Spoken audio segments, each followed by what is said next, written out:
Welcome back, guys. It looks like the market is calm again after what has probably been the trickiest week that I've seen in crypto in 2021. I must say, when the FUD does come, it often does come in waves. And this week we did have a whole lot of FUD.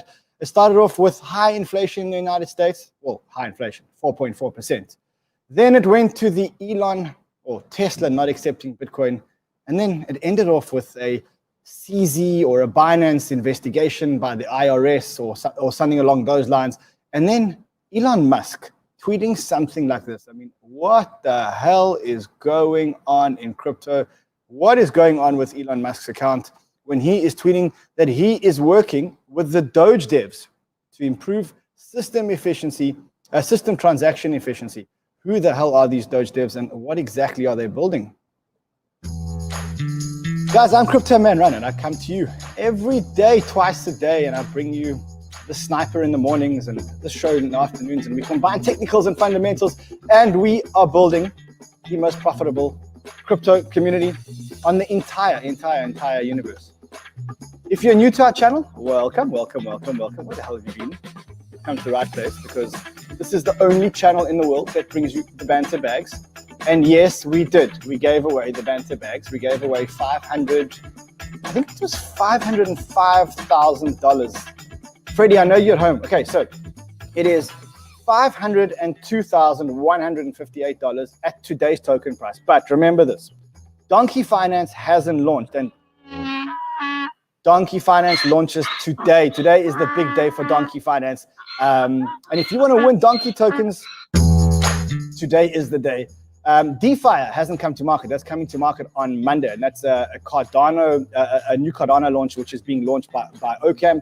And then Freddie, just put up that chart. Let's see. I remember there was one other that hasn't come to market. Oh, NFTB. That is the NFT project that is fully backed by Binance. Very, very, very small raise. I mean, get this.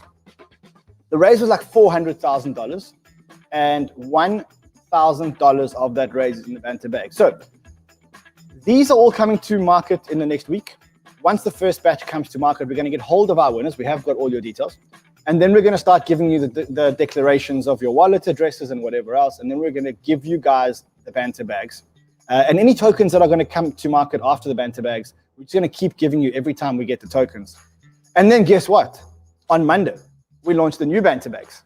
And if you think this one was big, just wait and see. Just wait and see what the next banter bags are about. Let me tell you that they are much, much, much bigger than these banter bags. We're going to be giving a lot more back to the community, and we're going to be giving a lot more back to great causes selected by the community. The thing about the banter bags was that we changed people's lives. We took people who were unemployed, people that had cancer, people that were recovering from depression and anxiety, and people who are suicidal, and we literally changed their lives with the banter bags. And so we're super excited to launch the banter bags. Anyway, let's get into the show today. And the show today, of course, it's Friday. What do we do on Friday? We banter. And this is no ordinary banter. This is a donkey banter. And that's because today is like basically World Donkey Day. So here's how it works. I'm going to bring in the guys from Banter, and they are all going to get donkey tokens. In fact, each one of them has 500 donkey tokens to give away during the show to people in the comments. So basically what you need to do is you need to like, you need to be a subscriber. If you're not a subscriber, you don't get the donkey tokens. You need to comment, like and comment. And at random, any one of the guests here today is going to be able to give you some of their tokens in quantums of 100 donkey tokens. So each one of them, it has 100 times 5 donkey tokens to give away to you guys in the comment section. So it's going to be a massive show. Let's get the show on the road. And let me tell you, I've got some massive guests for you today. We have even got the man who just woke up, rolled out of bed. Okay, I mean, this is what he looks like when he goes to bed. This is what he looks like when he goes to bed. Elio, you made it. Thanks for having me, Ran. It's really good to be here. Good morning. And then you guys told me, look, there's too much testosterone here. You got to bring in like some women. And so we have Miss Natoshi, who is also on the West Coast, but a little bit north of where Elio is on the West Coast. How are you? I'm great. How are you? Do I call you Miss Natoshi? Do I call you Tash? What do I call you? You can call me Nat. Okay, Nat, that's amazing. And then we have someone who's been here before, then he disappeared, and now he's back. We got Sheldon Evans. And then Hello. what is a banter without the spice? And for the spice, we bring Biz. Hey guys, how you doing? Biz, we got a lot to talk about today because the best performing token this week is Cardano. Nah, man, I think it's one of those dog coins, bro. It was maybe a Dogecoin. And then we got Winston Wolf, the 100x man. Hopefully, bringing the 100x man back can mean that we start getting some 100x's because we haven't had a 100x for a long time. What's up, guys? Winston, are you there? I'm here. How you doing? Winston. I Okay. can hear Wait. him. I can't hear him. Can you guys hear Winston? Yes. I'm the only one who can't hear Winston. That's very strange. Let me take him off and get him back on, and let's see what happens. Okay, let's try this again. Winston, can you hear me? Hey, man. Ah, How you doing, buddy? Amazing, guys. Amazing, guys. Guys, what a week. Just when we thought it was all calm on the markets, we get FUD, and more FUD. Big question is this FUD coordinated FUD? Is this like, as Elio says, people conspiring to get your coins? Elio. I guess I'll take that one. Maybe. Yeah, all that matters right now is that, Bitcoin has another move in it and it feels pretty good. We're only, I don't know, what is it, like 25% or so off the high. It's just, it feels like there's still a big amount of dip buying going on by big regulated entities, OTC desks. And as long as those big smart money buyers are still buying up these dips, I think Bitcoin still has a narrative to do another couple double ups. And as long as that's there, all these sort of washy periods are just good opportunities, scary as they might be. Okay, I must say, I haven't felt panic on the markets for a while. Like it's been, we've had dips, but I haven't felt panic on the markets for a while. Last night after the Binance news, for like a few minutes, it actually didn't feel great. It just felt like you had Elon, you had high inflation in the United States, and then markets kind of correcting. You had, you then had this Binance FUD, and for the first time, I kind of felt like, is this like panic? Is panic setting in? And what I did was I started to ape. So when I felt that panic, I just started to ape. I started to ape into Solana. I started to ape into all the projects that I couldn't get into. And today I'm like way up in the positions. Did you guys feel that same panic? I did. I filled in my McDonald's application yesterday. Actually, that's what my avatar represents today. I might be working a shift next Friday, man. So I'll let you know. For me, one of my biggest holding ran, as you know, is Matic or Polygon, and we actually didn't even dip. Wow. Okay. Matic. Okay. I see we're going to have a lot of discussions around layer 2 here today. It sounds like it based on the crowd that I've got here. But was anyone else kind of like worried? Like, did anyone else like think? The first thing I thought of is Binance getting investigated. People are going to start withdrawing money from Binance, and it didn't happen. Like nothing happened to the Binance. I think there's two sides of the coin. Yeah, look, there's a couple of things. The bounce and seeing everyone buy it back is nice. Seeing a few entities be able to make a few tweets and cause mass panic is not a good sign in general for crypto, in my opinion. So the headline yesterday was Asian exchanges engage in shady practices. Are we supposed to be surprised by this? Was anybody surprised that saying Binance was under investigation? They were, first of all, didn't this news originally break a few months ago? Why are they so it's like bad news comes in threes, right? Elon Musk, and then we have the Binance news, and then we have, I forget what the third piece of news was, but there's just a lot of FUD going on yesterday. It was a lot of choppy action, but I bought the ETH dip around 3,600. I bought more Link. And that's what you do when FUD happens. You buy the dip, and ETH went back to 4,000 today. So, thank you for that FUD. But it wasn't Binance being investigated, was it? It was them working with authorities to sort of get out bad actors. It wasn't necessarily inquiry. Yeah, so it's not necessarily them that's under investigation. Mm-hmm. I wasn't sure. I read the Bloomberg article. The Bloomberg article kind of makes it as if as if Binance is being investigated by the tax authorities, IRS. When I looked at CZ's tweet, he seemed to say that Binance was assisting the IRS in investigation against shady people. That's the differentiation. Yeah, that's my understanding too. Okay. It's like the government, they're investigating themselves. Yeah, they're just helping with the creepy stuff that goes on underneath the blankets, right? We don't actually know what's happening. It's not necessarily the exchange themselves. What is CZ supposed to say? Is he supposed to, he's obviously going to defend them.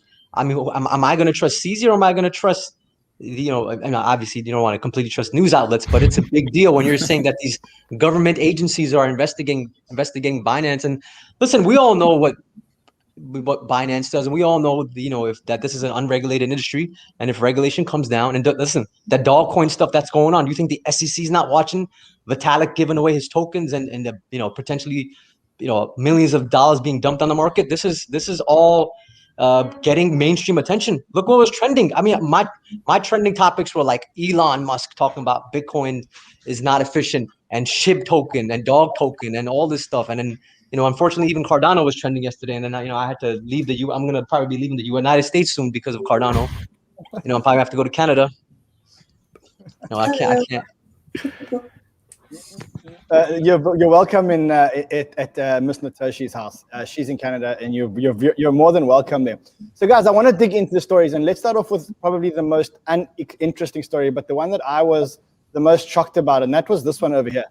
Welcome back to Squawk Box. We have breaking news, our April read on Consumer Price Index. And believe me, if you're standing, I recommend you sit down. Up 0.8% on headline, 4 times expectations. Strip out the all-important food and energy, up 3 times expectations, up 0.9%. Year over year, up 4.2%. And if you look at year over year core, up 3.0%. These are staggering numbers. However, they shouldn't be a surprise. So why the hell were people surprised that US inflation is 4.4%? I thought US inflation was like 50%. Like, what was the big surprise there? Elio. Okay. Well, on behalf of the United States, I'd like to say, yeah, I mean, there's just a lot of suppression around inflation. We know this. It's a game that's played to convince people that the dollar isn't getting weaker. However, we all know, and since the beginning of the pandemic, just real estate prices have skyrocketed, and all these things have gone pretty crazy. And this isn't 4% gains. We're talking 50, 100% gains, and so it's pretty hard to believe that 4% number. I can't believe that it's that low. I think it's probably, yeah, like you said, closer to 50% for things that matter. But we'll see, the cost of medical care and tuition and housing, those things are the real indicators. So I think when you look at those things, you'll get an accurate view. And then look at our market, look at all asset prices, look at Pokemon cards. There is a rush into assets here that we've never seen. So maybe that's not a perfect gauge of inflation, but it seems like a pretty good one. Sheldon, what do you think? You surprised? Yeah, kind of. Like that's the thing, right? It seems that your perceived growth or the perceived inflation is completely different to the true inflation, right?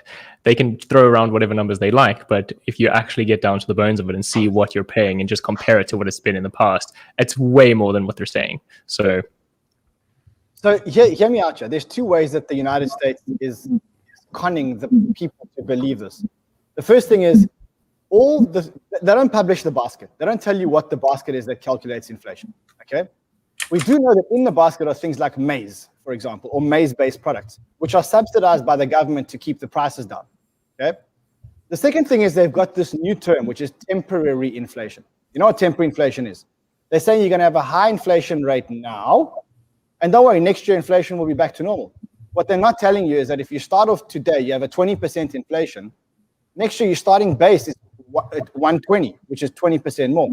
It's a big con. Next year, even if you go down to normal inflation rates, you've been screwed by this year, and this is a massive problem in my opinion.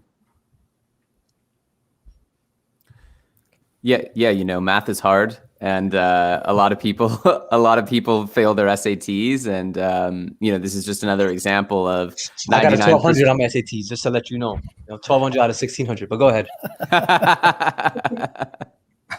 See, there it is. I thought 1200 was good for a second. Anyway, there, that's just the point, like most people aren't checking numbers here, and most of the economy, most of finance requires just a little bit of financial savvy, and most people don't do the math. So if you're here in crypto, you're probably already one step ahead, and you're already questioning, you're already probably calculating a little bit of stuff behind the scenes, at least if you want to be successful. And so, we're already in the 1% of people. I have a question. How does the US get out of money printing? How do they ever get the dollars back? Like, they've printed a whole lot of new dollars. What's the game plan to actually normalize? How does the world normalize? Well, isn't the US now turning into socialism now? We're giving people unemployment checks. I have people in my family that are getting checks for more than what their salary was, right? So now you are now incentivizing people to stay home and be lazy. On the flip side of that, do we not all think that a good portion of that money is going into cryptocurrencies? Everywhere we go, people are talking about Dogecoin. My wife went to the salon, they're talking about Dogecoin. Doesn't matter what country you're in, people are talking about Dogecoin. So people are getting unemployment checks in the United States of America for more than they earned at work. And I'm hoping that they're putting it to legit cryptos, but I'm pretty sure a lot of this meme coin stuff is being driven by, from the US standpoint anyway, by people just getting free money. Okay, so let's get out of the macroeconomic situation. Let's go to the dog in the room, or the elephant in the room. Dogecoin. What the fuck? Is this? It started off as a meme, no doubt, and the technology is broken, no doubt. But when you get so much adoption by a certain generation, and when you get people like Mark Cuban saying that he's going to accept Dogecoin and never sell it, and now you get Elon Musk, and to be honest, up until now, I always thought he was kidding. But when I read this, I'm like, working with the Doge devs to improve system transaction efficiency, potentially promising. I'm like, I know there's no real Doge dev, but maybe are there Doge devs? Are there Doge devs that I don't know about? Is this thing real? Is Doge actually becoming one of the most adopted cryptocurrencies in the world? I feel like the people want Doge. If they want Doge, then it might be. Sheldon? Well, it depends on what the people want. Just as she says, it's if people decide to start using it, they might start using it. But I encourage those who are actually devs and those who are maybe white hat hackers or something, and start exploring the exploits, start screwing with it, start breaking it, and see if they can. And then we'll see when they come back around and start looking at good tech, right? Because good tech will always succeed. So I encourage those who know more, way more than me, to go ahead and break things. And if they can, maybe they'll prove something and show Elon Musk that there is good tech out there, and he'll come around, maybe not back to the shit coins, right? Wolfie, what do you think? Doge is a joke, and it will be proven as such in time. There are no devs. Anything Elon's doing at this point in time is just posturing like he is with BTC. He seems to have a schizophrenic personality at this point in time with these sorts of things. And I think, the Doge market is a speculative market. It's not based off technology in any sort of way. Hold on a second. What if merchants start accepting Doge to start attracting the TikTok generation? What if they start rewarding purchases by giving people more Dogecoin? What if all the cool things are available for sale using Dogecoin? What if all this plays out exactly like that? Then does Doge not actually become the currency? Oh, look, to some extent, but we discussed this last week where, I think a lot of the people who are holding Doge are the ones buying it through Robinhood. They're not actually using the tech per se. They're just holding, like a placeholder asset. And then anyone who's kind of sort of saying that they're going to accept it for payments and that sort of stuff is just cashing in on this headline hype that we're having around the currency at this point in time, just to push their brand. That's cool. Cash in on the hype, but at the same time, you're encouraging more and more adoption. I know more people today holding Doge than I know holding Bitcoin. I've got to be honest. I know a whole bunch of people that have never, ever bought Bitcoin, don't have any clue who Vitalik Buterin is, and are actually holding Dogecoin. And there are a lot of them. In fact, in one of the chat groups that I was in, someone, it felt like a kid, but maybe it wasn't a kid, said, who is this Vitalik Buterin guy?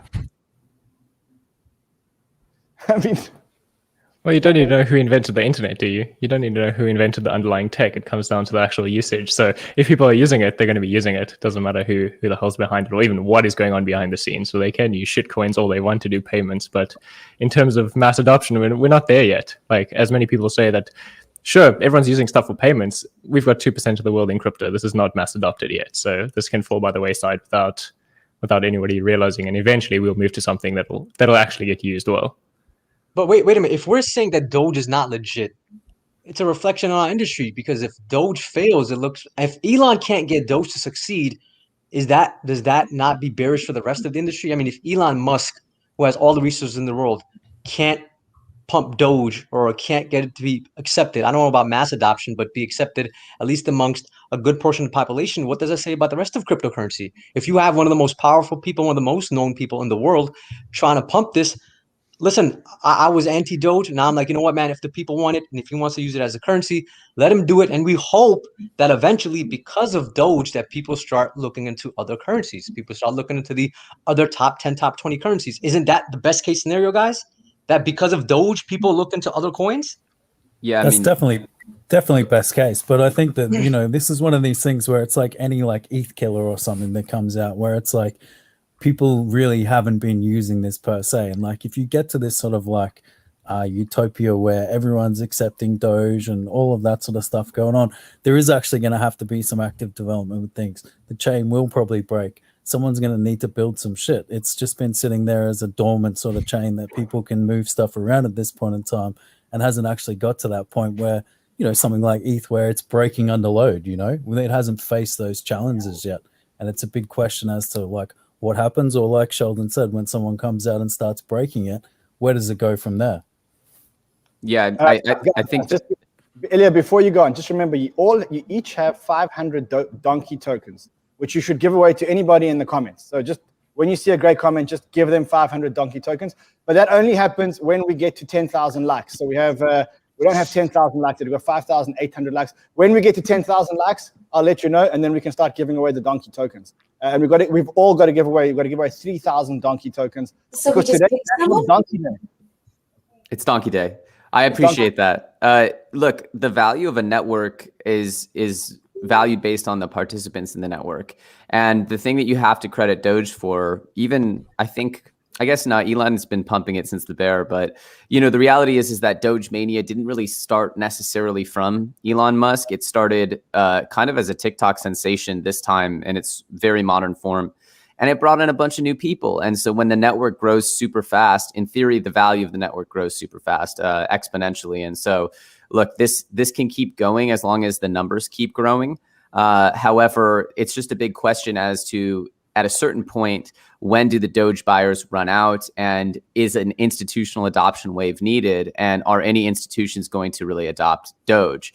And so, you know, I don't know, maybe it is one of those things where this can just become the viral sensation, and Elon's sense of irony will play out in real life, and Doge will become the currency, as you said, Ran. But yeah, I mean, I think for right now, it's just bringing people into crypto. And I think the optimistic view is that these people will move around the space. And yeah, I don't think anyone needs to know Vitalik. Probably better if they don't know Vitalik to get their feet into crypto. Wasn't there news that Doge is going on Coinbase?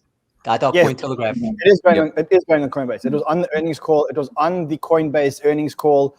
Both Brian Armstrong and the financial director of Coinbase confirmed that Doge is going onto Coinbase. So that's a done deal. I mean, that's happening. And Elliot, you're saying institutions, but like Grayscale's got Ethereum Classic as part of their trust, right? I mean, does anybody here have any respect for Ethereum Classic? So if again, money, guys, you know, the name of the game is money. If it's going to make money, why are all these exchanges listing? What was it? Was it Hawk? Hawk got listed on 3 major exchanges all in one day. If it's going to make money, everybody's going to get involved. Yeah, Shiba was listed on, was it Binance? Shiba Inu was listed on Binance. Yeah. That turned out really well. It's for a good cause, man. They're helping, you know, the Vitalik did was great. Oh, look, I like what he did, man. I love what he did. But I think that's what happens when it is just for the money, right? Is that, you know, people are doing things really quickly. They're not looking at the long-term view with these sorts of things. And at some stage someone ends up with a bit of egg on their face. Well, I think it's important to remember why everyone gets into crypto, and I say everyone because maybe there's one out of 1,000 that just comes to crypto because they just really love decentralization as a concept. But most people learn about the ethos of blockchain after they've heard that you can make money over here, and then they become indoctrinated. And so, understanding that the thrill of what a lot of these kids have experienced of 100x gains, they put $100 in, $200 in, college kids or whatever, and they wake up with 10 grand. That's you're hooked, right? You're now a crypto person. And so I think that those kinds of experiences, while they might be fewer and further between than we actually are being told, I think that that's what's going to hook people in, and make them explore more, whether it starts with Dogecoins and they end up with oracles or whatever the order is. There is going to be a move towards fundamentals. There always is. So whether it happens in a bearish move or a bullish move. Guys, I see that people are asking about the donkey tokens. We're almost at 10,000 likes. When we get to 10,000 likes, we will start giving away those donkey tokens. So smash that like button if you're here. Okay, let's move on. Let's move past the Dogecoin. Sheldon, you made a great video. I think you launched it yesterday or the day before about why Elon or why Tesla actually stopped using accepting Bitcoin for payments. We'll link that video in the description. Maybe do you want to give the guys a quick rundown of what the main reason was, or what you think that the main reason was for Tesla stopping the accepting Bitcoin? Sure. Well, like I said in the video, I don't think Elon Musk gives two shits about cryptocurrency, right? Just yet. Sure, he's speculating on it and he's still exploring, but I don't think he truly cares about crypto. His main market is energy efficiency and going to Mars and those sort of things, not necessarily crypto. He's coming to the space and he's breaking stuff and he's playing around just as any billionaire would do who has some spare time on their hands. What their real market is energy credits, right? That's where Tesla makes their profit, is selling energy credits to companies that basically harm the environment and need to basically bring down their level of carbon emissions. So what he's doing, in my eyes, is positioning himself as the hero. So whether that's in crypto or in the energy efficiency market, where they're going to be selling these credits back to Fiat and Chrysler and so on, but also in the terms of crypto, right? Because if they can position themselves as the leaders in energy efficiency and energy efficiency credits, they can come back in, and Elon can come back in and say, look, I've made Dogecoin super energy efficient, or I've started my own crypto that's super energy efficient, or we're mining with energy efficient mines and sources of energy. And he will then be the leader, and they'll accelerate in their spaces. So I don't think it's actually got anything to do with Bitcoin. It's got anything to do with crypto at all. It's all about the energy market. Wait, do you think that if they do accept Bitcoin, then they won't earn as many energy credits, which they can then sell to other companies? Yeah, it's just a narrative. It's just a narrative completely. Bitcoin is energy efficient, but if they can push that narrative and maybe come out and make something that is more energy efficient, or maybe even if he starts mining Bitcoin himself with his own energy efficient mines or whatever he's planning, no one knows what the plan is just yet. I think the goal here is just to come out as the hero on top, as the planet's savior. I think it's just a narrative. Elia, what do you think? Yeah, no, I think I really like where you're going with that theory, and I think that what you as you peel back the layers of that theory, you understand why he chose Doge, because Doge is in so many ways nothing. It's a shell, and there's no agenda, there's no message, there's nothing to push against except for it's not legit. Whereas if you support Ethereum, you support any other coin, you're actually supporting like a list of agenda items. And that can sometimes be problematic if you're understanding that Elon's playing 4D chess out here and has a few moves ahead planned, where he actually wants to kind of revamp things and take them in a new direction. Doge is essentially a blank canvas. I mean, do you think he's playing 4D chess, or do you think that he's just mentally a little bit, I don't want to say mentally ill, but not mentally altogether there? I would say that betting that all these moves are from mental illness as opposed to maybe potentially yet another Elon card. I don't know, 50-50. You pick your poison, but I would say that I wouldn't underestimate Elon.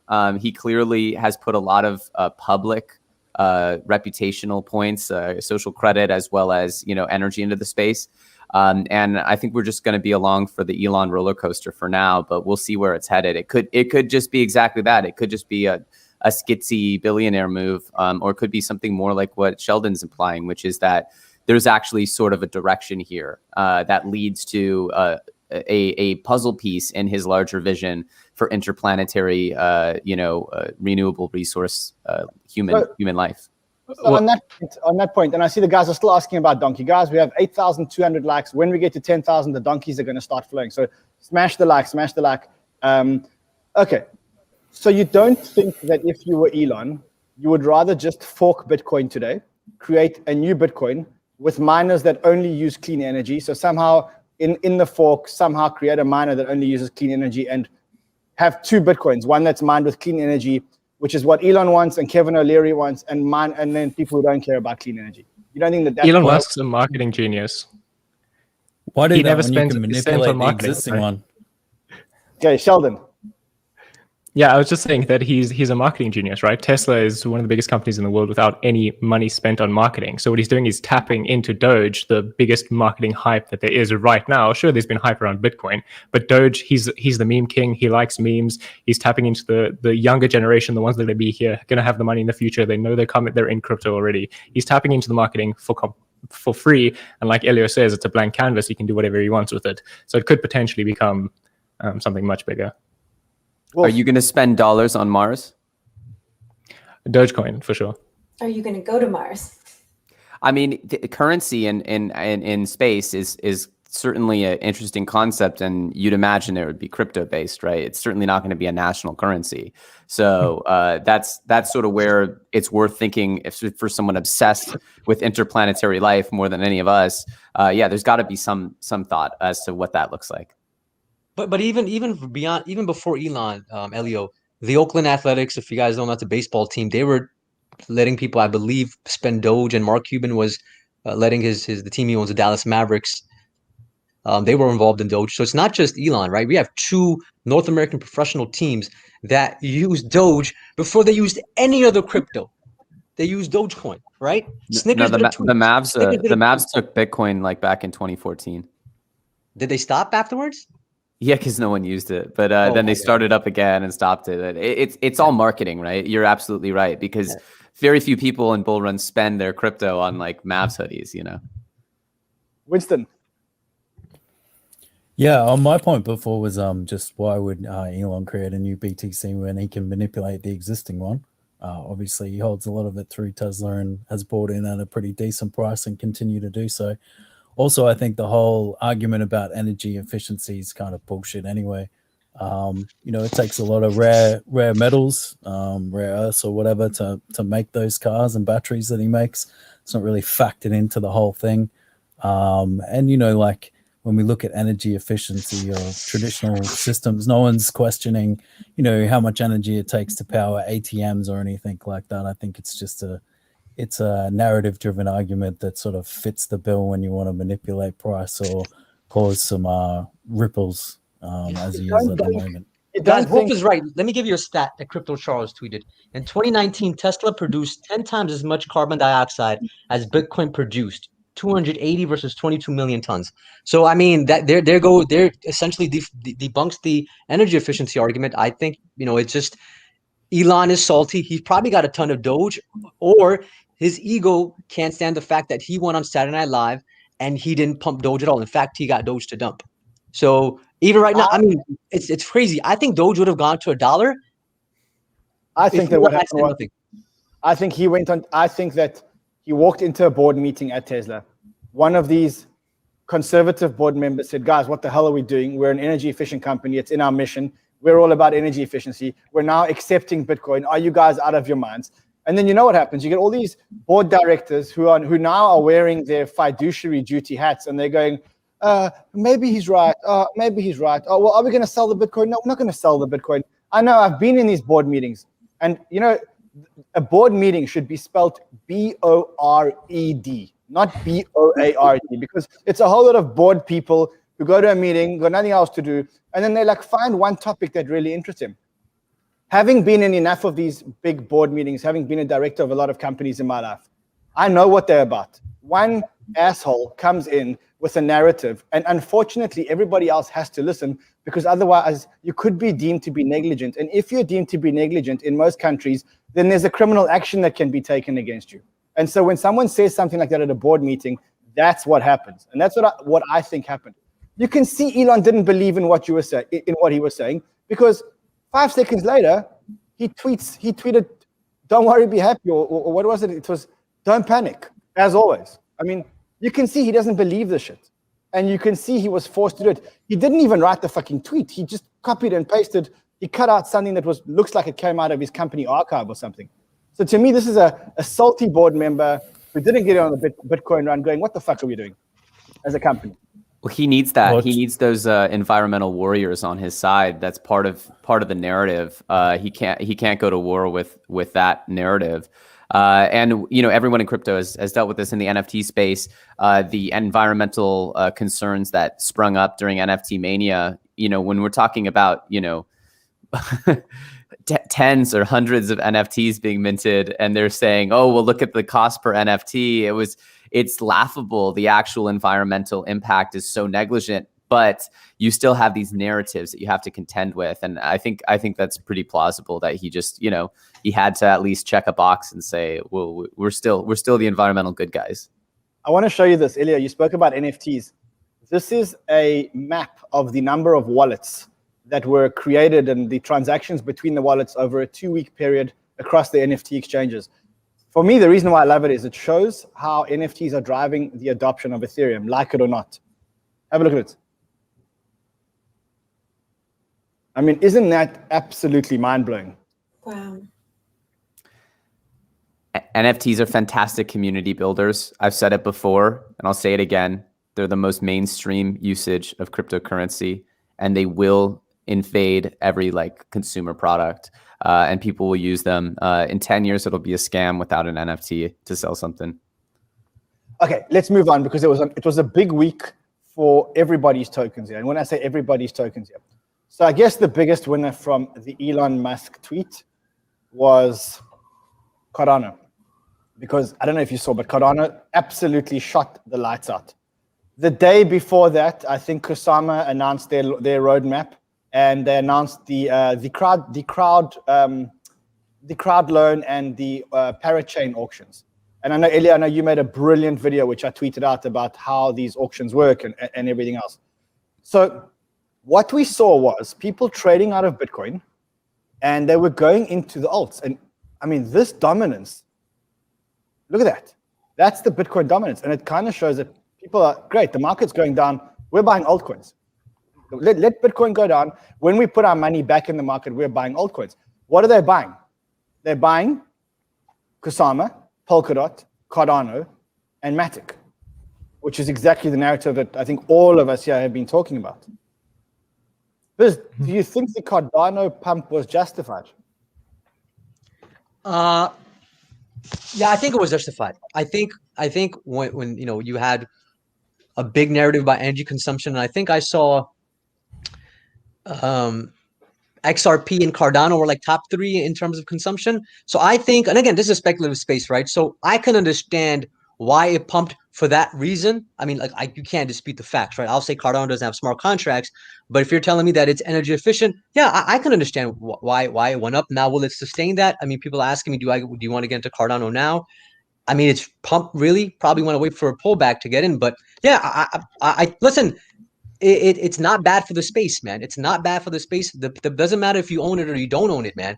As long as more of these legit coins, and again, I'm not one of these ETH maxis that's gonna go and call Cardano a scam. I don't think it's a scam. It still has to prove itself, but it's good for the space that that these coins are trending. This is really matured this week. No, listen. Is that Mr. Biz? No, is that the real Mr. Biz? Hold on a second. I don't want to listen, man. Hold on a second. First, F Cardano, but I'm trying to be as unbiased as possible here because I have an audience. I won't buy Cardano ever. I won't buy Cardano. I won't buy it. But I'm just being real with you. It's a narrative, and it's a good narrative that they used. Okay, Elio, Wolf, Sheldon, Ms. Natasha, you're seeing the quality of projects that are being launched, and I know they say they're being launched on Cardano, but a lot of them, it's like the Polkadot projects. The Polka this and the Polka that. which are being launched on Polkadot. And I tweeted this week that probably 99% of them will never, ever, ever, ever, ever be on a Polkadot chain. Are you impressed with what's happening on the Cardano ecosystem? Yes. Somewhat with some of them, yeah. Sheldon, tell me more. I would say yes. I agree with you that most of them are probably going to fall away and disappear and probably never launch. But there definitely is a proven narrative as well. Always go back. We can use this time around. We've got proof, right? We've got proof of what is possible. We've got NFTs. We've got DeFi. We've got all of this that has happened on ETH, that happened on BSC. Now, when other chains come around, they start doing the same thing. That whole narrative is going to shift to Cardano. It's going to shift to Polkadot. It's going to shift to Solana. They're all going to have their own sort of unique ecosystems with the exact same offerings as all the others. Like we always say, there's not going to be one chain that's going to rule them all, right? And that's why we have projects like Atom or Cosmos, which is super important in the space. And I believe that is what is one of the most undervalued projects. Forget about Cardano, forget about Polkadot. Cosmos and Atom is what we really need if we want to see full interoperability throughout the future. So I think in terms of these projects launching on Cardano, I think, sure, most of them are probably going to vanish, but there definitely are. There definitely is room for some that have proven histories on ETH and other chains already. Tash, are you a Cardano person? I know you're absolutely obsessed with Matic and Polygon and Layer 2, and we're going to talk about that as well. But I mean, are you a Cardano? You know, I've been sitting here waiting. I actually owned ADA a long time ago, but I do not hold any ADA now. And I do believe in a multi-chain ecosystem, but taking into account that the network effect is so important and that if no one's using some of these chains, they're going to die. Like, I don't know if any of you guys believed in EOS back in the day, but it was really hard for developers to build on it, and it ended up just kind of disappearing, even though now I know they're doing something, building it in some kind of an exchange. But yeah, I think that's the big difference between these Polkadot projects, which will never make it across the Polkadot and launching as ETH MVPs, and the ADA components is that it's going to be much easier to port an ETH MVP over to the ADA ecosystem as opposed to a Polkadot one, an ETH one across the Polkadot. Yeah. Yeah, the substrate Much more framework is compatibility. completely Well, different. I think you can use Moonbeam, right? So there are projects that will help you port over from ETH to Yeah, I'm Polkadot. not saying it's not possible. Look, it's much easier to do it on Polkadot than it would be with something like Solana. But I mean, the compatibility layer that's there for ETH ADA is better than the other ecosystems for sure. I think once you get to something like Solana or even Polkadot to an extent, you're making like kind of an exclusive decision to build on that chain. And it kind of boxes you in. And I think what everyone's looking at here, and it's kind of like the whole argument with L2 solutions, is that by using an LT solution, you can always come back to layer one at some point. And layer one at this point, is ETH. Whereas with some of these other choices like people are making, if you're building on Solana, you're kind of just building on Solana. And it's a big thing to move back to something like Ethereum or a layer 2 solution built on Ethereum. And guys, as we speak, I know I don't want to hijack this, but Gavin Wood just did a tweet. The first parachain has been deployed on the West End Perma testnet, and this is a big deal right now for Polkadot. This is a big month with the coded coming up. And as we've been on this stream, Polkadot and ADA have Polkadot and Kusama have seen upticks. Polkadot and Kusama have been upticks, and that is because of the Kusama Foundation approving the parachain auctions and the crowd loans, right? I guess that was the big narrative this week. Yeah, I mean, that's a really big narrative with the coded coming up. And this is one of the reasons I love Polkadot, man, because they're coordinated, they're organized. They have, everybody knows everybody. You have Web3 Foundation, you have Parity, you have Substrate. They know, they do marketing like a real Fortune 500 company.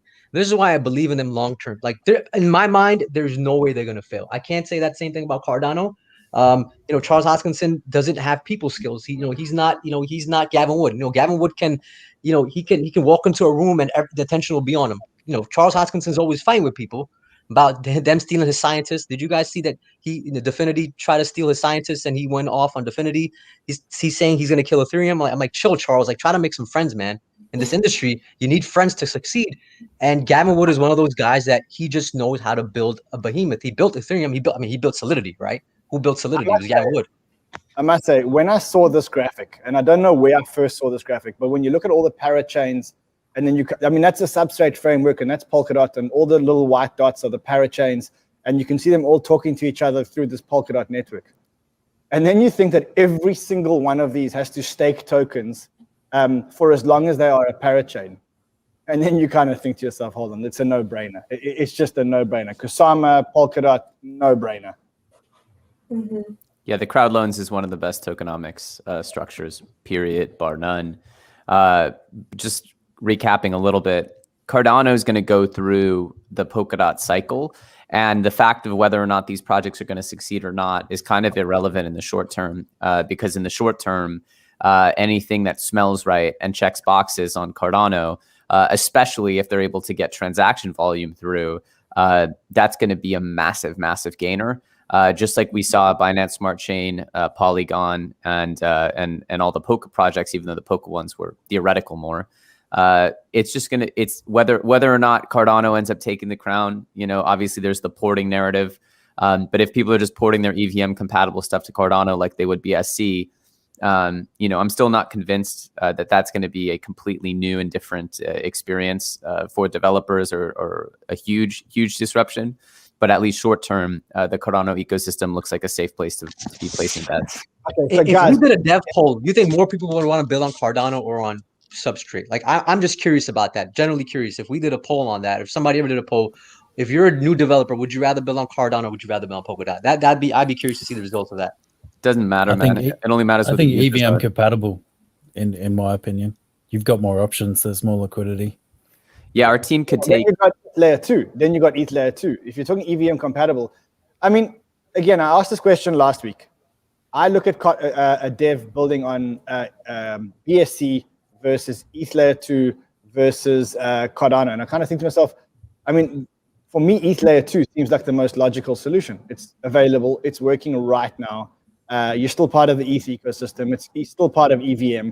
I mean, seems like the most viable option, which is probably why Matic is doing what Matic is doing. I don't know if you guys have been watching the Matic Polygon price, and I know that Ms. Matoshi is absolutely obsessed with this topic. She's been talking about it since the beginning of time, and I think she's been vindicated because I think it's almost $1.46. Yeah, It's amazing. That's almost 200 from the bottom. I think this is the #1 gainer of the year in terms of just adoption. They are migrating huge DeFi protocols onto Matic. It's just amazing what they're doing. What about other layer 2s? What about like Loopring and what's the other one? Nim. What's the other ETH layer 2? Seller is one. Yeah, there's a few. XDAI, of course. Okay, just one sec. Okay, so we do have our 10,000 likes now. So what we're going to do now is, Freddie, I know you're calling up comments. Instead of interrupting the talk, if your comment comes up now, the next, how many are we? We're 6. The next 30 comments, win yourselves 100 donkey. Simple as that. So the next 30 comments, whoever you are, you're going to start winning yourself 100 donkey. And the first one is Degen Krin. You start. You're the first one. 29 more comments. You each win yourself 100 donkey tokens.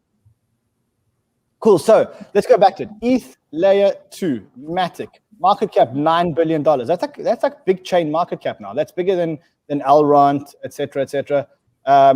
Is that the option? Is that like the big play now? Is that QuickSwap, DeFi, and all these layer 2 exchanges? Well, I said before that Matic was at the 35 spot and had the fundamentals in my opinion, as good fundamentals and adoption and volume as things in the top 10. So I said, seeing it move towards that top 10 and pulling a Solana was something I expected. And now it's at 22, and that was only 2 weeks ago. So I think it's on track to keep rising. I mean, the statistic is that today there was 3.5 million transactions on the Matic network. If you compare to the Ethereum network, it's about 1.4 million. And the Matic network transactions have doubled since last week alone. So it's just been bull running up. TVL is going up. Things are migrating over. Decentraland is migrating all of their wearable assets on it, which is actually where I found it through. Zed Run horses, gaming. It's got so much potential. It's just amazing. Sheldon, what do you think? You don't talk much about layer 2. I've heard you talking about Cardano. I've heard you talking about Kusama and Polkadot. Don't you talk about Matic? Look, well, I think L2s have their place 100%. Like, even if we get ETH 2.0, the scaling is still not going to keep up with what we need. So even after ETH 2, we're still going to need layer 2 scaling. So I think ETH 2 only is like, Elio might be able to correct me. He probably knows more. 64 times as scalable as ETH is currently. But as far as I know, we need about 1,000 times more scalability. So there's going to be room for layer 2s even after ETH 2 launches. So bullish on pretty much all of them. Anything that can grab attention right now is probably going to pump. Winston, do you love Matic? Yeah, look, as you probably know, I work with quite a few projects, and we're not just moving trading tokens over, but moving over utility functions now, just based off the fact that Ethereum has become quite unusable in the last little while. Something like, talking about the NFT utility case. When you're trying to sell an NFT for $300 and it costs you that to mint it or to do the transaction to purchase it, it kind of makes it cost prohibitive. So like, it's actually feeling like a necessary gap there for that sort of stuff. I will say one of the weak points of Matic though is that once you get on there, it's a really good user experience. Getting on and off is still a bit of an issue. So like, once that sort of gets solved, I think we'll see a lot more usage of it. And I also think that there's a big market out there, or something to keep an eye on, is cross-chain liquidity when it comes to these sorts of things as well. Like, the issue with all of these chains and the chain wars is the fragmentation of liquidity. So any project that's out there that aggregates liquidity across these solutions is something to keep an eye on. Well, that's why I say, Adam, Cardano, Cosmos. That's what we're for, right? We're going to get cross-chain liquidity, cross-chain swaps, cross-chain DEX. Gravity DEX is coming out. It's amazing. Yeah. I believe that exchanges, the next thing is going to happen is they're going to integrate layer 2 withdrawals directly to Matic network, starting with Coinbase. This is just speculation. As well as there is bridges that you can bridge instantly from Binance Smart Chain right onto the Matic network. So that's what I've been using, at least. Well, I would say with BSC too, because we have spoken on it a while on the show, and like we've spoken about it as like helping fix some of these issues with Ethereum and sort of being an ETH carrier along the way. As it's grown with usage, I don't know if you guys are using it, but it's like it's starting to break. You're seeing Binance have some supply issues with BNB and stop withdrawals. The fees are going up. They're continually increasing the gas limits on there.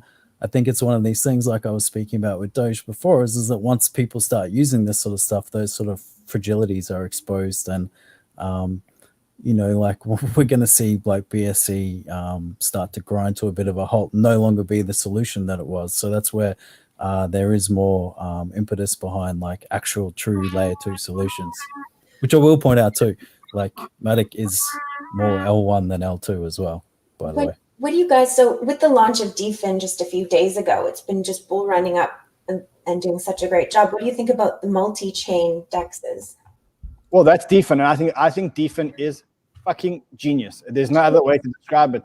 They got the 2 tokens. They got, I think it's called Root or Ruda and Dyfn, and it's a multi-chain DEX, which is, for me, that's the future. I want to trade on one DEX, and I don't want to worry about which chain I'm on. I don't care which chain I'm on. Yeah. Has it launched already? Is it yes, it did. Has, yeah. I will say again, the issue there is it's an issue of liquidity again. Like you can trade on there, but you can't trade on there at the scale that you would on other. Obviously, it's just launched. 2 days old. It has 150 million. I get it. Yeah, I get it. But it's still the same thing where you're trying to move 500K. It's a bit difficult. Okay, we are running out of time, but I want to get to 2 more topics. So, Elio, my friend, you finally discovered Luna and Terra. After I've been screaming about it since November, Elio finally discovered Luna and Terra. Is there any reason why Luna and Terra, or Terra Luna, is not a fucking top 10? Guys, I'm gonna drop off today. My wife is actually getting her U.S. citizenship oath today, so I want to be a good husband. So thank you, guys, man. I'll be back next week. Much love, my friend. God bless America. So I see you didn't discover my early Luna vids, but that's okay. We can just focus on my recent Luna vid. No, it's a great ecosystem, and look, I'm a big believer and DeFi is the most, in my opinion, the most useful thing so far.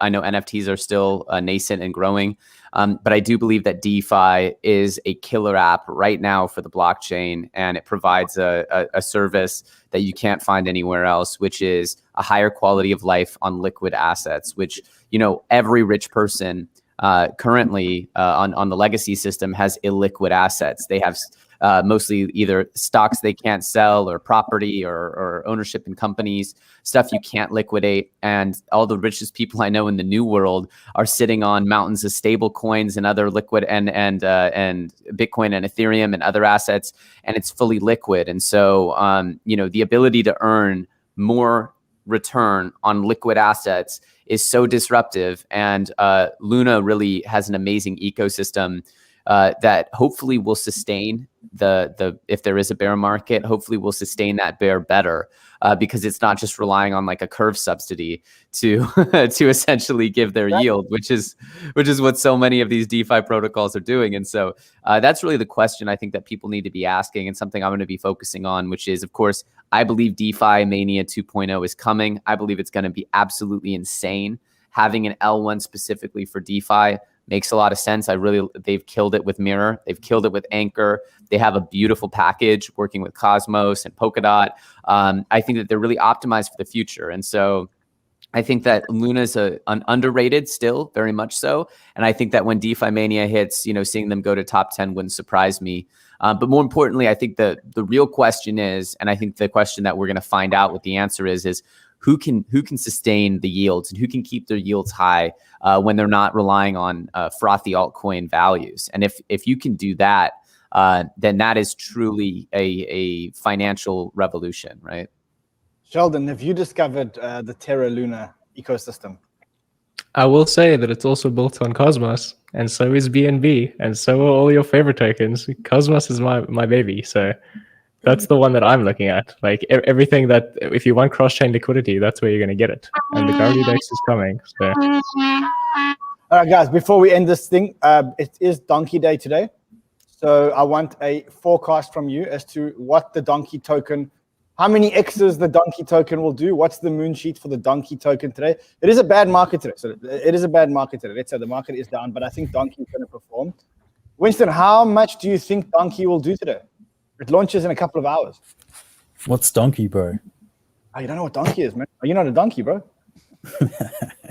Look, yeah, like you said, the market's a little soft. We'll see. I believe that they're doing a Uniswap launch first, and then it'll be available on PancakeSwap a little bit after. So for people who are looking to enter, you might want to just wait off the initial frothiness and get a cheaper transaction on Pancake later.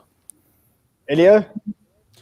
Yeah, you know, I think something like Donkey, to me, I believe over time it'll do really, really, really well. I like the copy farming feature. The utility is fantastic. And for me, you know, I would do more yield farming if it was a little easier. But I just kind of stick things in to Unit Protocol and Anchor Protocol. And, you know, I have my playbook. But I'm sure that there's better yield options. So if I could copy someone's yield farming strategies, I would love it, and that's why I want to use this product. That's why I like it so much. So I think that's a high bar. I want to copy you, bro. I want to know what you're doing with your money. I just want to follow. That's all I want to do. Well, you can do it, man. You can do it. But I get a little cut of the RAN liquidity. So what do you think the number is? 10x, 20x, 50x, 100x, 1000x, a billion x, a Brazilian x? Yeah, Brazilian. That sounds like the right answer. Moon. Okay, Sheldon, what do you think? I think it's going to flatline. No, I'm kidding.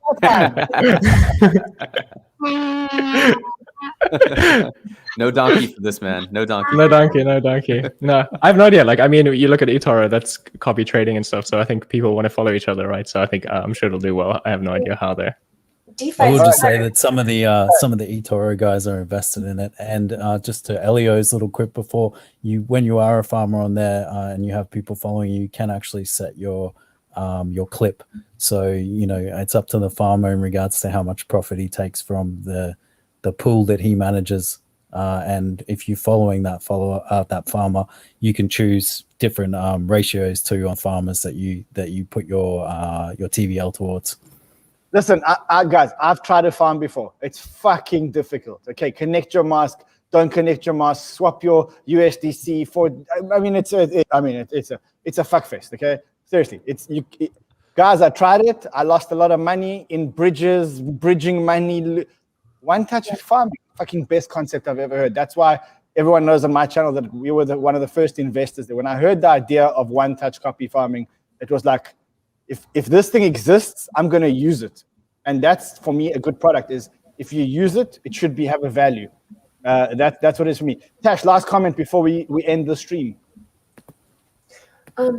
Like I said, DeFi is hard, and it's expensive to make mistakes, especially on the Ethereum network right now. So if you can simplify it for anyone, my prediction is Moon. Alrighty, guys, listen, you are my only friends. I love you guys absolutely madly. I will see you guys next week. Some of you I'll see you next week. Some of you may disappear again, and we'll see you again when you surface. Otherwise, love you guys madly. Have a great weekend. Cheers. Peace, guys. Bye. Bye, guys. Cheers.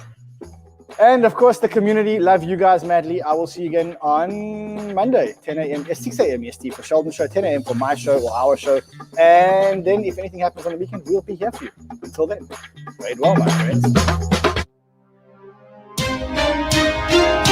Crypto Banter is a social podcast for entertainment purposes only. All opinions expressed by the hosts, guests, and callers should not be construed as financial advice. Views expressed by guests and hosts do not reflect the views of the station. Listeners are encouraged to do their own research.